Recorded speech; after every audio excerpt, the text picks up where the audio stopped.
What's up, guys? Mike here from Ekim Knives, and I'm still dealing with a broken camera. I'm leaning like this. You can't see it. I'll show you a picture of what I'm dealing with here.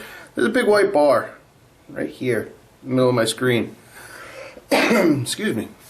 So I can see half of my face. It's odd.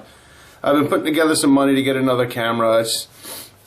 I was trying to hold out and wait and not use this one until I get the new one, but I miss YouTube. I like doing it, so here we go. And I have to send these out soon if I want to get them back in time for the Christmas season and everything like that, the holiday season. So this video is about my biggest run ever, and these are all going to be in AEBL steel, which as I said in a previous video, if you shaved your face today with like a Bic razor, the disposable razors, a Gillette or whatever, they all use pretty much AEBL steel in one form or another. Some of them don't, but for the most part they do. They can take a very, very thin, tiny little edge, and they can hold that edge, which means it's very, very sharp. A lot of people equate it to VG10. So it's very similar to that. Extremely rust resistant and everything too. Great steel. A lot of makers don't really use it because you can't get it super thick. And some of these guys that make the overbuilt knives, you just can't get it any thicker than a little bit more than 1/8 of an inch. Anyway, so I wanted to show you a few models that I have coming out. I'm bringing back a couple of old ones. So we'll start off with this one here. And if I've completed the knife before, I'll roll in a picture of what these look like, because it's hard to envision what it's going to look like as a blank like this. But this is the Patriot. A few of you guys out there have these already. I've made this one before. It wasn't super popular, but I have gotten a few requests to bring it back, so I cut out 2 of these, so that'll be in the next batch. The cleaver, which I never understood why it was so popular. But it was, and again, a few requests to bring it back, so 3 of the cleavers. Again, I'll pop in a picture so you can see what they look like finished. These will just be in AEBL. A model that I've only made one of, and I made it for my sister for her first camping trip, and I put a picture up and it got a pretty good response, so I cut out 5 of these. I'm calling it the Woods Walker. Now, the one in the picture has a forward choil, but I like to add those later, after I've ground the bevels and everything. It helps me get my plunge line just a little bit cleaner.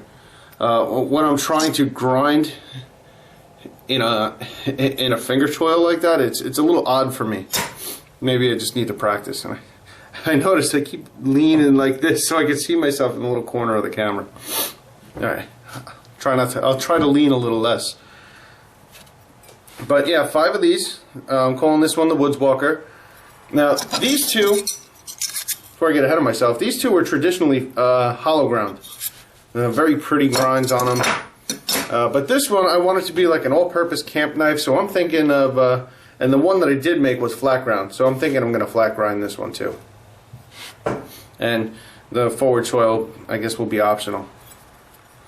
But these will all have jimping. I cut my first jimping in on a mill. I used to do it all by hand with these guys, chainsaw files, and this run was just way too big to do all this with chainsaw files, so I did it with the mill, and it was surprisingly easy, and it worked very well. And you know, I actually found out that I would have no problem doing it after heat treat, which would give you an even nicer finish. So I did, these 5 are all jimped, and it's aggressive too. So check this out. See my thumb? It's not, I spaced them close enough together so where it doesn't hurt. And when they come back, I'm just gonna touch it with a little sandpaper, and it'll round those out just a hair, so it's not digging in like that. It's a little excessive. Okay. Yeah, so the rest I'm going to do after heat treat, as far as jimping goes. This is a new model. This one I've never made before, and I wanted to do a Tanto. I've had a few requests for a Tanto. I ground one once, and I wanted to do the compound grind. See, this was like the first one I ever did. Didn't come out like I wanted to, but that's not going to stop me. I'm going to keep trying until I get it. I don't care if I ruin all of these, but this is what it's supposed to look like when it's finished. Nice, lean, very pointy, long Tanto. So, here's the blank for that. And these are all surface ground. This is my first batch ever that was surface ground on the big green guy you see right here. So perfectly flat. Trying to really refine my processes and get it perfect for you guys. I want to put out a quality product. Oh, sorry for the interruption right there. I guess the camera took a bigger hit than I thought. I had some kind of crazy error message pop up, but I couldn't read it because of the stupid white bar on the screen. So it completely just cut me off. Hopefully it works for the rest of the video. And I'm going to keep using this until I can get another camera. So the YouTube show must go on. So anyway, I was saying that I want to make a quality product. And this Tanto is supposed to look like this when it's done. The compound grind is very difficult. It's a hollow and a flat.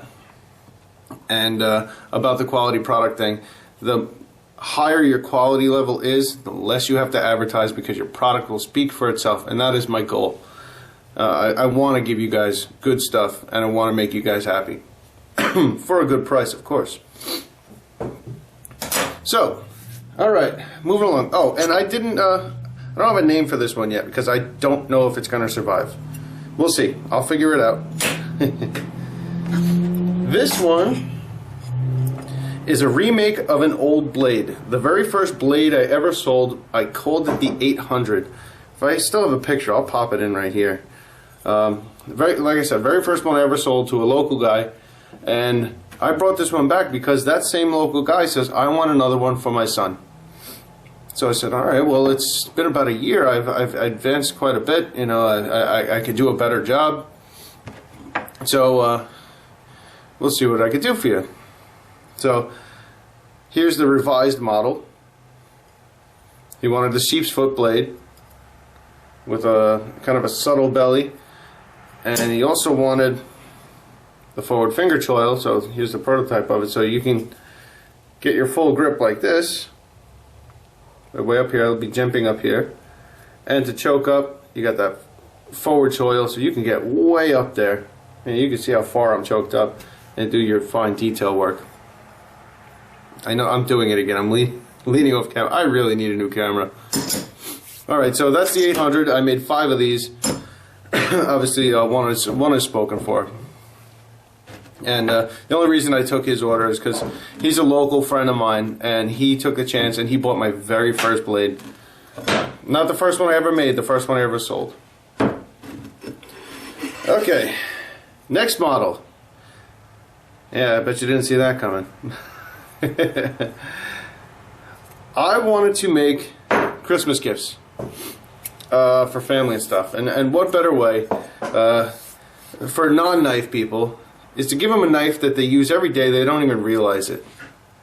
And of course that's your standard chef or gaiotto, or however you say it. Chef and a gaiotto are pretty much the same thing. I guess this would be considered a chef.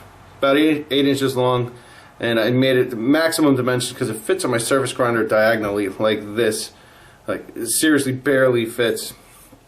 A lot of it looks like your plain old basic kitchen knife, but there are some details in it that I really wanted to make sure I nailed, like the swell in the palm, the clearance. So if you're chopping, let's say there's a cutting board and you're chopping, see how my knuckles don't hit? No, that's obviously my hand isn't a flat surface, but you want to have that clearance so your knuckles don't hit if you're chopping away like that.